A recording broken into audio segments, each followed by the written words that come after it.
The late afternoon sun cast long shadows across the small town of Riverdale as Thomas Reynolds carefully navigated his weathered Ford pickup down Elm Street. At 82 years old, his movements were deliberate but precise, the product of decades of disciplined service and the quiet confidence that comes from having survived things most people couldn't imagine. The truck's engine produced a distinctive rumble that locals had come to recognize, a sound as familiar to the community as the church bells on Sunday morning. Almost there, Thomas murmured to himself, adjusting his faded military cap with barely visible stitching. United States Military Elite Forces. The bed of his truck carried lumber, ramps, and tools, materials for Mrs. Thornton's new wheelchair access ramp. The Vietnam veteran's widow had been struggling since her recent hip surgery, and Thomas had promised to help. He never charged for these projects. They were his way of continuing to serve. The flashing blue lights appeared suddenly in his rearview mirror. Thomas checked his speedometer, well within the limit, then carefully pulled to the side of the road, positioning his vehicle precisely parallel to the curb. His weathered hands remained at the 10 and 2 positions on the steering wheel. Thomas took a deep breath, the kind of measured inhalation that had steadied him in far more dangerous situations than a routine traffic stop.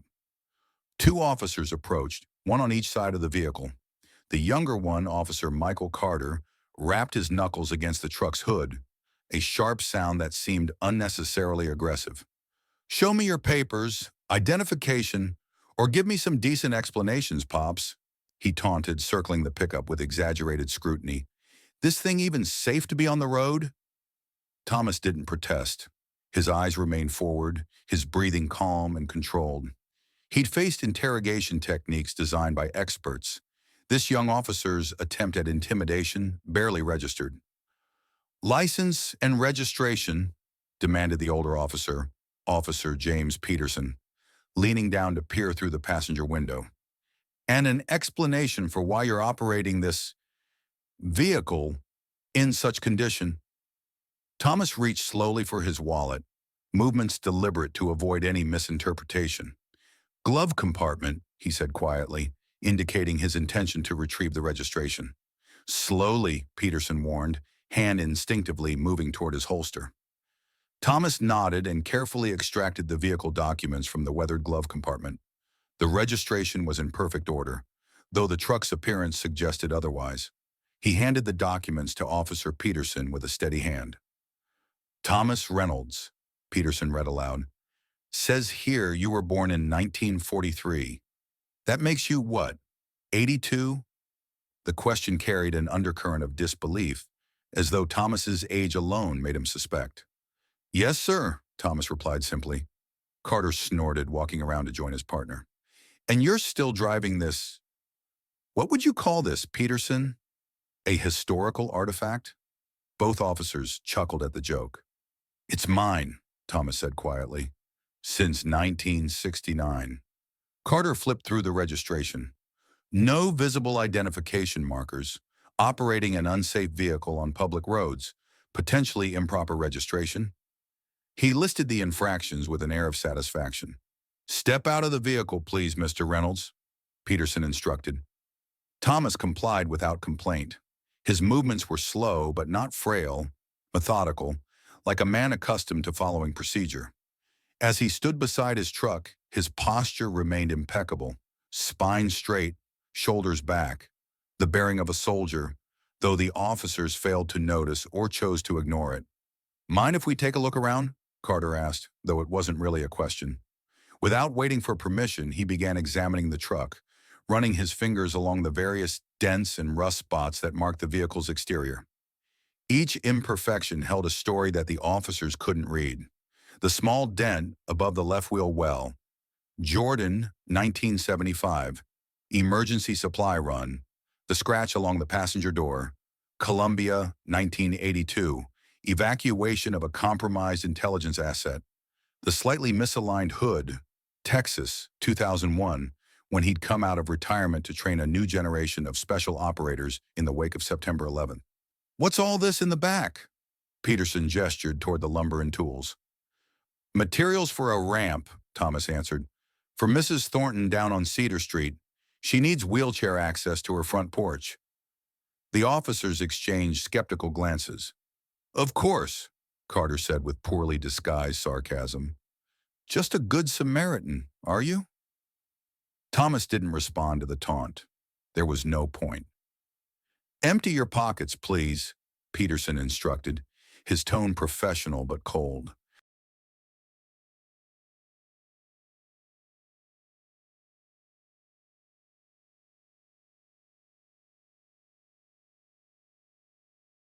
Thomas complied, placing the contents on the hood of the truck.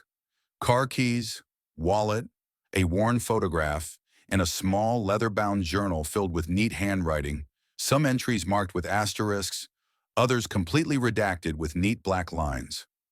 Carter picked up the journal, flipping through the pages with casual disregard for its obvious personal significance.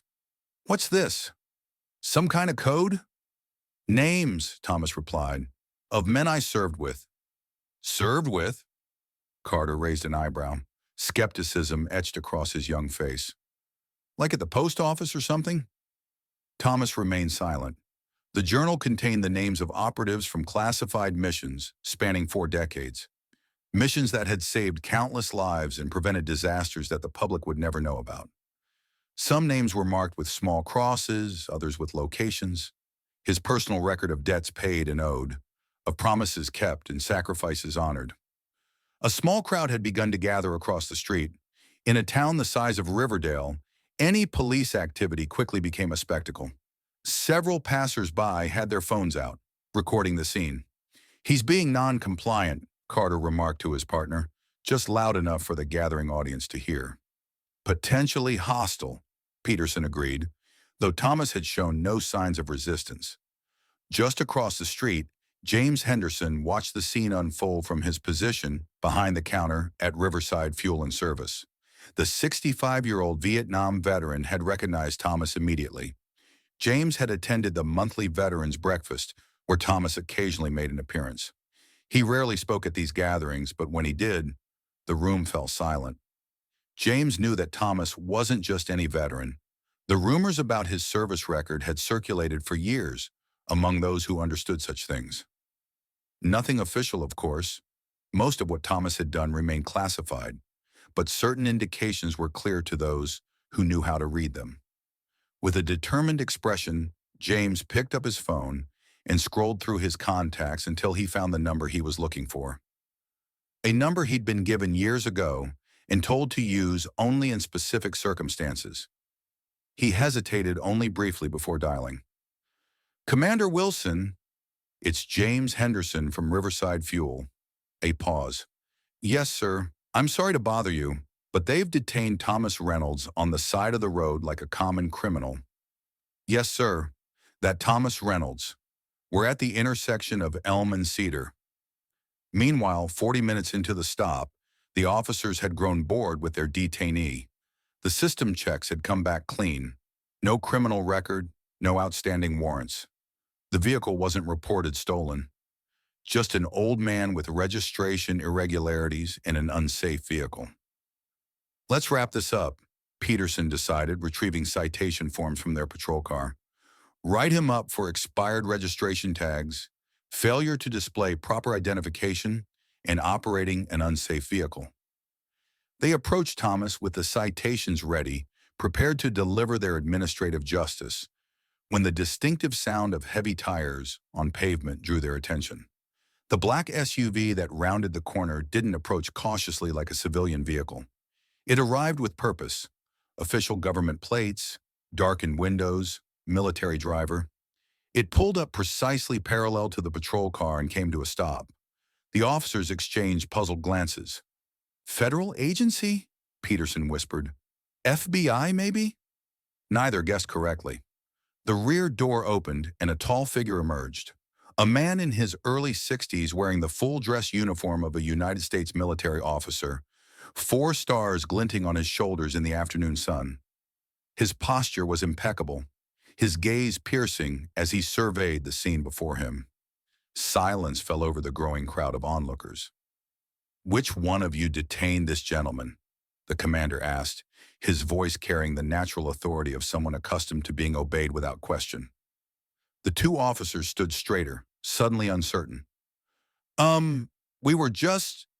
The commander raised his hand, cutting off the explanation. He didn't salute, a telling detail to those who understood military protocol. Instead, he simply gestured toward Thomas and uttered 6 words that would soon spread throughout the community. "You've detained the man who trained me." The crowd had grown to nearly 30 people now, attracted by the unexpected appearance of high military brass in their small town. Mobile phones recorded silently, capturing a moment that would soon reach far beyond Riverdale. Peterson blinked rapidly. "We weren't aware of his background, sir."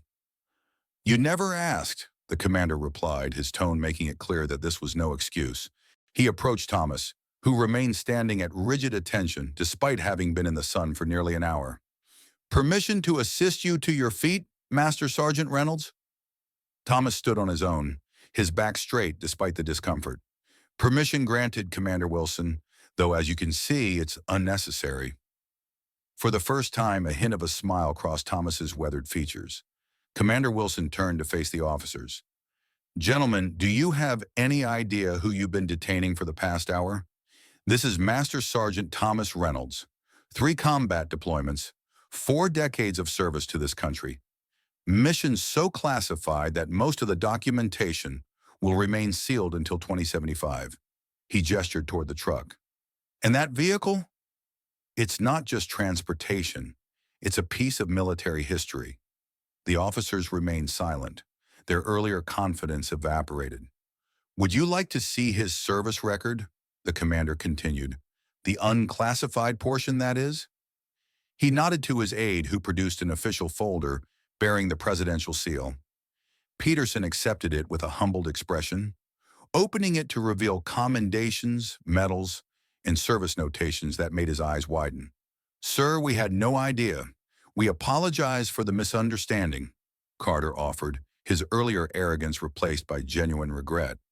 Thomas finally broke his long silence, his voice quiet but clear. "Don't apologize to me, young man. Apologize to the next elderly gentleman you stop, before you presume he's insignificant." Commander Wilson faced the assembled crowd, which now included several local veterans who had heard about the commotion and hurried to the scene. Master Sergeant Reynolds commanded the mission that rescued 23 hostages from the South American wilderness in '86. He came out of retirement at age 60 following the September 11th attacks to train special operations units in advanced survival techniques. 3 heads of state have personally thanked him for services I'm not at liberty to disclose. A woman in scrubs pushed through from the crowd. "Mr. Reynolds has donated blood every month for 30 years, she announced. "Never missed an appointment." "He built my husband's wheelchair ramp after his stroke," added another voice. "Wouldn't take a dime for materials or labor." "He teaches wilderness survival to my son's scout troop," contributed a father near the back. Commander Wilson nodded, unsurprised. "Master Sergeant Reynolds never stopped serving, did he?" The story spread like wildfire. By evening, local news stations had picked it up. By the following morning, several national news programs were featuring the video footage captured by bystanders. "Renowned veteran detained, defended by 4-star general," read the headlines. Thomas's reluctant face appeared on morning shows across the country, though he declined all requests for interviews.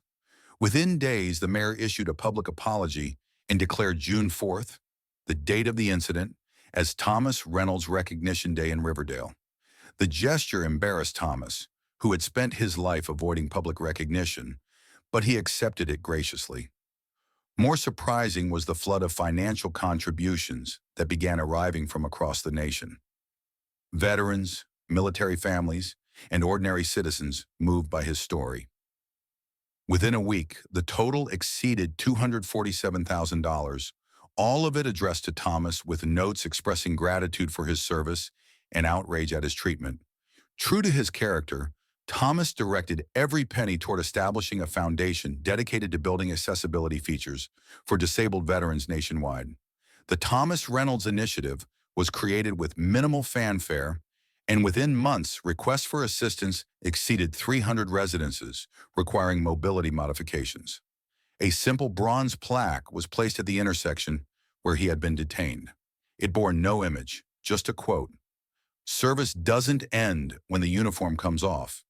Neither should the respect that accompanies it. But perhaps the most profound transformation occurred within the Riverdale Police Department itself. 1 week after the incident, Officer Michael Carter arrived at the local VFW hall where Thomas was helping to organize the monthly Veterans Breakfast. The young officer stood awkwardly in the doorway, out of uniform, uncertain of his welcome. The room fell silent as the veterans noticed him. Several turned away, their disapproval evident. Thomas, however, approached him with a handshake. "Officer Carter," he greeted him. "What brings you here this morning?" "Just Michael today, sir," the young man replied. "I'm not on duty. I wanted to help if that's allowed."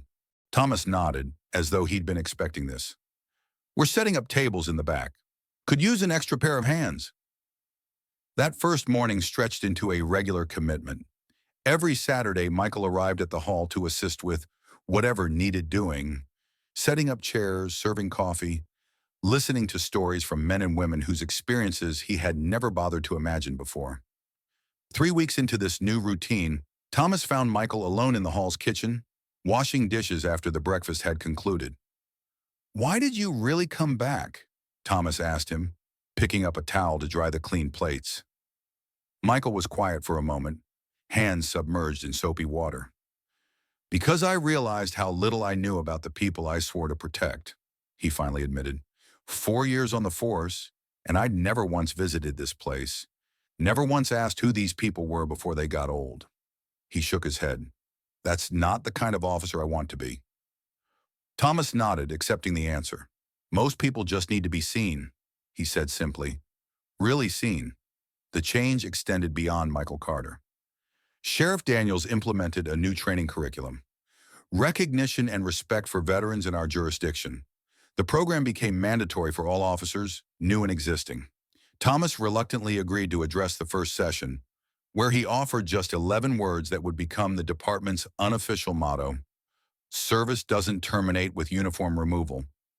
Neither should the respect accompanying it. In September, Commander Wilson returned to Riverdale, this time without ceremony or uniform. He and Thomas sat on the porch of Thomas's modest home, sharing drinks and watching the evening insects dance in the fading light. "You've changed things here, Thomas," the commander observed. "Just like you always do." Thomas shook his head. They changed themselves. They just needed a different perspective. Wilson studied his old mentor thoughtfully. "You know, the department has been after me to record some of your field techniques for the archives, the ones that saved my team in Colombia. They're worried that when you're gone, that knowledge goes with you." Thomas smiled faintly. "Some things can't be written down, James. They have to be lived." The ancient Ford pickup still travels down Main Street each morning. It still carries lumber, tools, and supplies for whatever project Thomas has committed to that day. Occasionally, it transports a flag-draped casket when a veteran passes without family to accompany them to their final rest. But now when patrol cars see it approaching, they don't pull it over. Instead, they yield respectfully, understanding that the vehicle and its driver are part of a legacy greater than themselves. Not just military history, but human history. The kind that reminds us all that dignity often wears disguises we fail to recognize. At the Riverdale Police Academy, new recruits receive their badges and a small laminated card bearing 6 words that have spread to departments across the state and beyond. Never assume knowledge of those encountered. Michael Carter eventually became the department's community liaison officer, specializing in veteran outreach.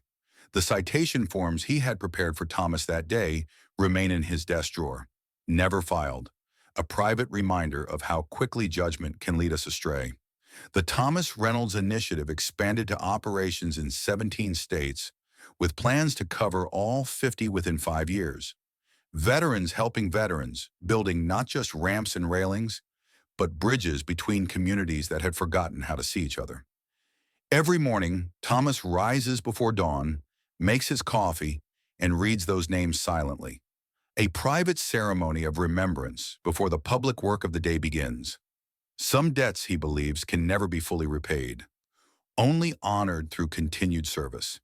And in a small town in America, respect has found new meaning, not as something automatically conferred by rank or status, but as the default position from which we approach each encounter with another human being, recognizing that every life contains chapters we cannot see, stories we have not read, and wisdom we have yet to discover. For Thomas Reynolds, that has always been enough. Never assume knowledge of those encountered. 6 words that changed a community.